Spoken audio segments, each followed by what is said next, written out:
try not to knock this over again.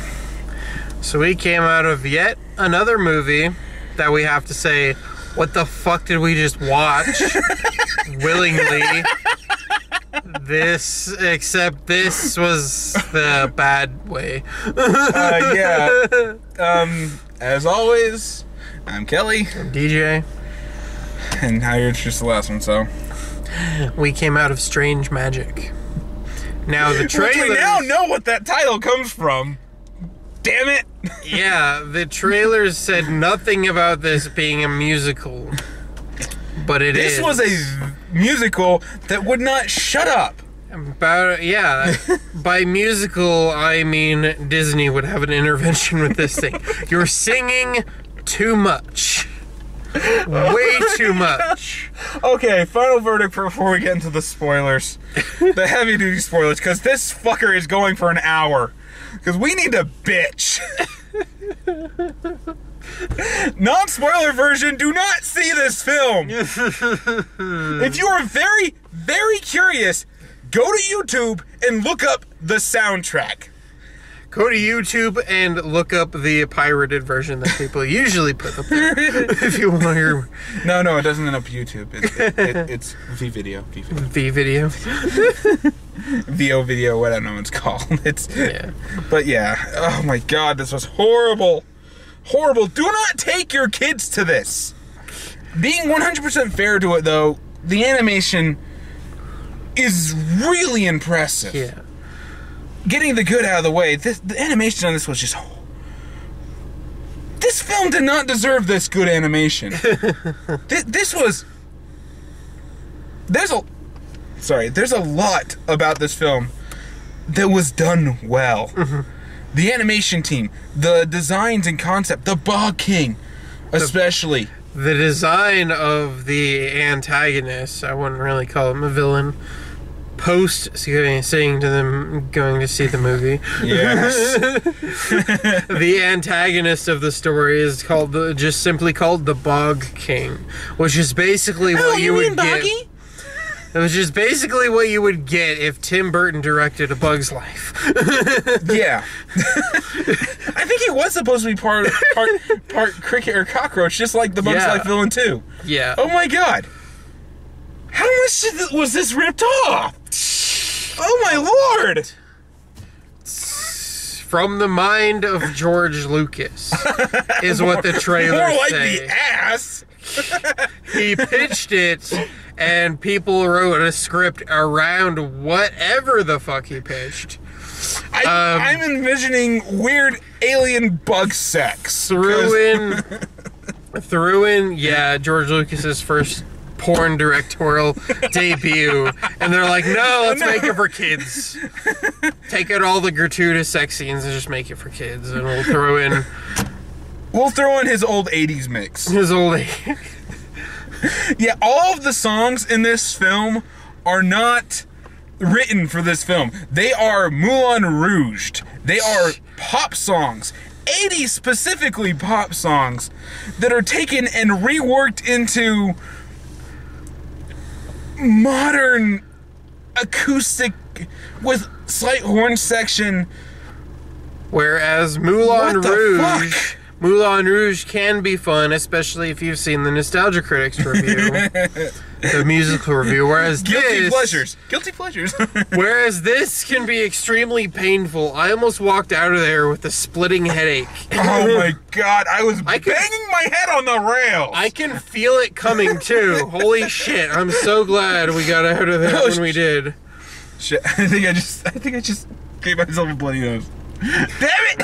This movie is physically hurting me! Oh my gosh. Yeah, the music in this, at its best moment, it was passable. And it seemed like the scenes were just designed to accompany the music. And to give you a quick summation of the songs they butchered in this, we had Wild Things. Oh, jeez. Everything's Gonna Be Alright by Bob Marley? Bob Bob Marley. I was about to say Marley. John Marley for some reason. John Marley. I don't know what that is. Bob Marley. Yeah, Bob Marley. Sugar Pie Honey Buns, which apparently he's never heard. No. They like playing that one a lot. Yeah, that was a running joke. Sugar Pie. Oh, stop singing. Seriously, every time they tried to sing that one, that's the audience reaction. Stop singing! That actually goes into the story once. And the trolls, the goblins in the story, had the exact reactions that most of the audience would probably have. You picked a couple more.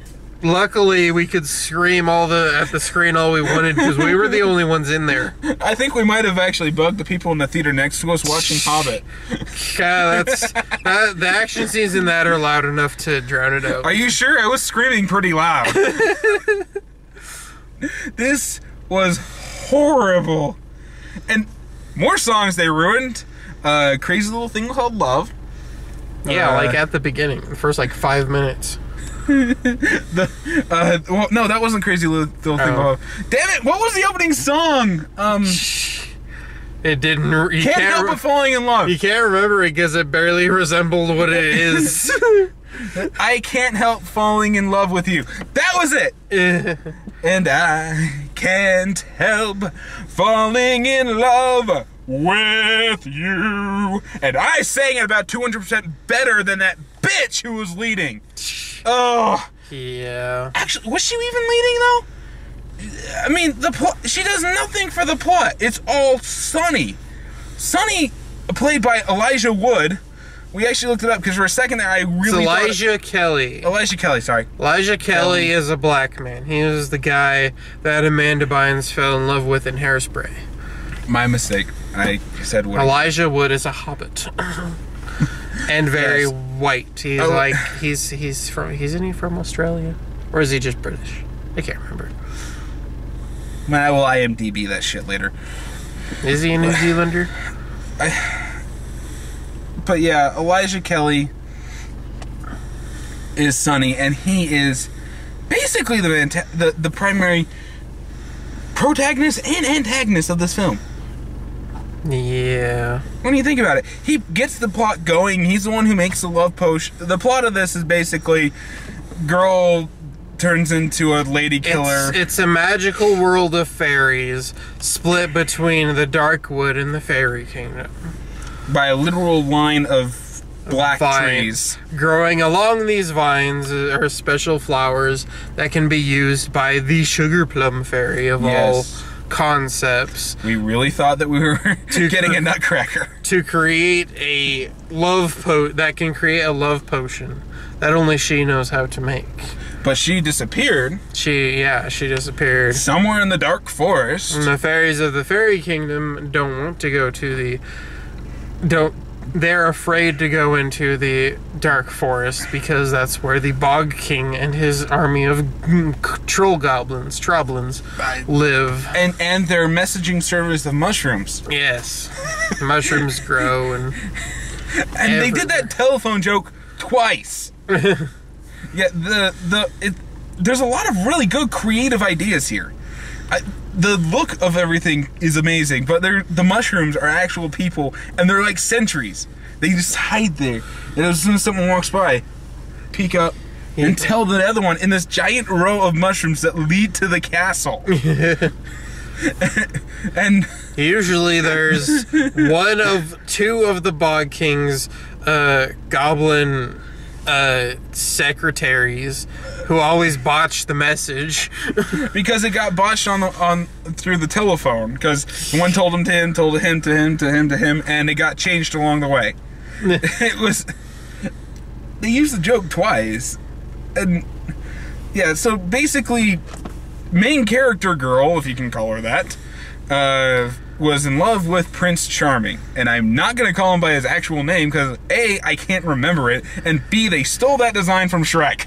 Yeah, they did. And he's an asshole, just like in Shrek. And he's got the southern twang.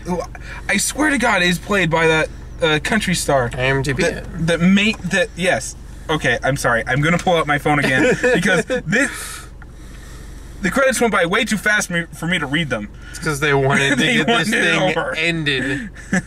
It went on long enough, they're just like, fuck this noise. Fuck this noise. Okay, search. Strange.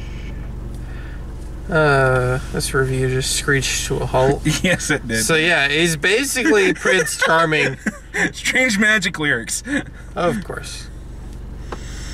Movie. He doesn't do the hair flip. No, he does the twirl instead. Yeah, he does it with his fingers. And he's just an asshole. There is no redeeming quality about him. I thought he was just going to be an asshole, like, okay. Bystander. Oh my god! The Bog King was Pee Wee Herman!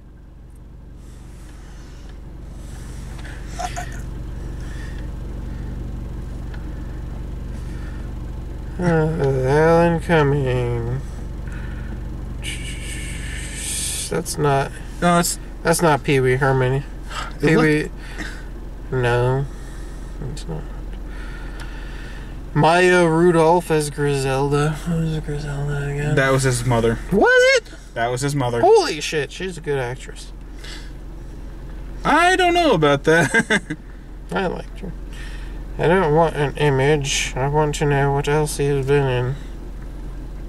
There, you find it. But first, we got to find out who is playing Stormare. No, that wasn't. That was the father, wasn't it? Yeah, I'm pretty sure that was the father. Dang it! Is he really not even listed under the main cast? How is this getting a 5 on IMDb? I don't know. But 5 out of 10. It's actually pretty bad. yeah, but this should be getting a 2. Bog King, Sonny, Don, Roland. Roland was Sam Palladio. Palladio. Of course, he was in Nashville. Of course. That explains his voice. Because the guy spoke with an obnoxious southern accent. The whole freaking movie. British folk band? No. Which means This is a Brit? he switched out his British accent for a southern one. And it was horrible. I confused him with a very, very, very bad country pop star whose name I can't think of because I only know his worst song from Todd in the Shadow's top 10 worst songs of 2014 list. And it was that bad. I don't know many of these other people. Oh, I know that one. Yep. Yeah, that kind of explains it. Who's this chick that played the Sugar Plum Fairy? Sugar Plum Fairy. Christine Chenoweth. Christine Chenoweth. Chenoweth. Yeah, dip. I'm sorry. Oh, Rio, Bewitched, Pink Panther. Stranger Than Fiction. Really? Oh well. But, yeah, it's... Let's get that out of the way and actually talk about the movie. They all were horrible. Except for Alan Cummings. Alan Cummings was okay. He was good up until the end. Until Wild Things. Oh, God. Just until the whole end when he started falling for What's-Her-Face. It's just, they just ruined it. He could be a very menacing villain. I could totally see that. See him as a Disney villain. Yeah, and his design was perfect. Yeah. We saw, as he was being introduced, I saw his silhouette, and I'm like, this can be good in several ways. He could be played by Tim Curry. That would have been fun. That would have been awesome. James Woods. Jim Cummings. Jim Cummings. Jim Cummings. Perfect here. Get him like Negaduck. Negative. Yes. Just have him do the voice of Negaduck on this, and it would have been or Scar. Or Scar. Scar. Who else did we say? Mark Hamill. Mark Hamill. Mark Hamill would have been great. with his Joker shtick. Maybe not even the Joker shtick. He could have done what he did for like Dante's Inferno. That would have been fine. But yeah, the Bog King, the design of everything, just everything, even the elves and the fairies. I mean, I don't like that the elves were basically the little troll dolls that we all got as little kids. Yeah. Big, spiky hair and short. But the fairies, especially, I'm not gonna... The animation on this was through the roof to the point of their flight scenes were actually pretty impressive.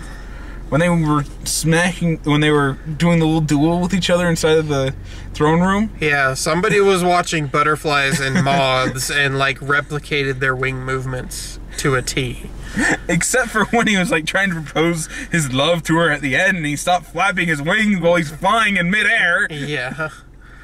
There were some stupid moments of obvious, just dumb shit. Yeah. Yeah, and so I just realized we never finished the plot. So now my son, he goes and he gets all the sugar plum to make him a love potion so he can finally get noticed by the girl that he cares about. So apparently the sugar plum fairy had been kidnapped by the Bog King Because of a botched use of the potion, I guess. Yeah. It was... And so they get the love potion, which gets stolen by what they call an imp, which is basically the mascot they're trying to push to the kids for this movie, which I swear I've seen that character design somewhere in League of Legends. Yes. I'm not kidding. It's like a little mouse rabbit thing. Yeah. With sharp teeth. Yeah. It could Making easily... R2-D2 noise. It's not an R2-D2 noise. He was not beeping, he was like squeaking. He was squeaking in R2-D2 voices. It's like he's doing an bad R2-D2 impersonation. It's like if... Oh, jeez. It's like if a rabbit fucked Pikachu. I'm not kidding. A shiny one that was gray. Oh, man. This is so bad. The music grates. The characters are annoying. There were solid ideas here. There were so many solid ideas, though. I could see this being a really, really, really good film if given to somebody else. Anybody else. Either George Lucas messed up, or they shat on his idea. They shafted him, but still gave him a writer's credit or whatever. Story. They gave him Story story. They credit. didn't give him any writer's credits, though. Those were the other three people. And one of which was the director, which is never a good sign. Ugh, this is so bad. And I really don't like saying this because I know that Star Wars fans really exaggerate how bad the prequel movies are. Horribly. But if this was all George Lucas's idea, especially the music that they botched horribly, then George Lucas raped my childhood. I think they took a page out of Brental Floss's book for designing a musical. Throw $5 in a jukebox and just hear the first. Just write down the first songs that you first like 5 songs or whatever. First 12 songs you hear. Yep, that's right. I got a screenplay. I got a screenplay. And that's really what this was. Every 5 seconds they went into a different song. Except they took it one step ahead and turned everything into a crappy pop music. Oh, and they even stole crappy pop music. What doesn't kill you makes you stronger. It was just like trying to stand up against the guy, the Prince Charming. Prince Charming that cheated on her on their fucking wedding day. Yeah, the first like 5-10 minutes is she's happy that she's getting married to the hot guy. She's a ditzy airhead. And then she turns into a tsundere. Yeah, and then she finds him making out with some other chick on their wedding day, on their way to the wedding, and then she says love is shit, and yeah, it goes emo for the rest of the freaking movie. She even puts on the eyeliner and everything. Yeah. And she trains herself in combat so that she never has to rely on a man again. It's like a whole transformation sequence. If you put a shiny background behind it, it would model pretty much exactly Sailor Moon without the pigtails. I'm not freaking kidding. She had the enemy spiked hair. For a girl, she had the spiky hair. And by God, they kept saying, "Oh, you need to get a comb for that." When they realized that they're starting to like each other near the end.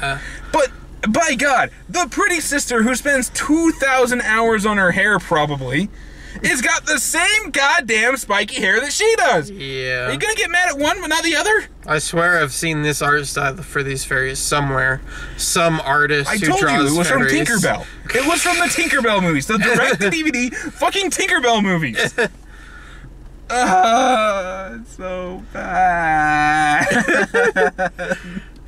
This didn't make any sense at all from a story aspect. You don't know who the main character is. They obviously wanted to go with the stupid thing that a lot of these fairy tale movies tend to do these days, which is nobody's really the bad guy except for that one who's obviously supposed to be the Prince Charming who would normally be the hero of the story because we're clever. At least Frozen did try to do something different with it. Whether it succeeded or not, you can argue it. But again, at least they tried to do something different within the difference. Now we're just subverting it for the sake of subverting it, and now it's turning its own cliche. The goddamn songs! When you know every single one of these songs, word for word, and hearing them butchered, even when they are crappy songs like the What Doesn't Kill You Makes You Stronger crap. Which I still say is a crappy song. I don't care.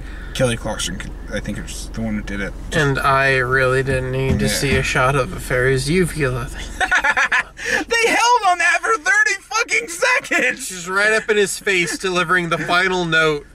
And you can see her tongue. And she's literally right here taking up the camera with her throat, taking up about the handspan of my hand on the theater wall. Oh my God. They held on it for 30 seconds while she's the uvula moving back and forth, and the repressed sexual stuff. Oh my God!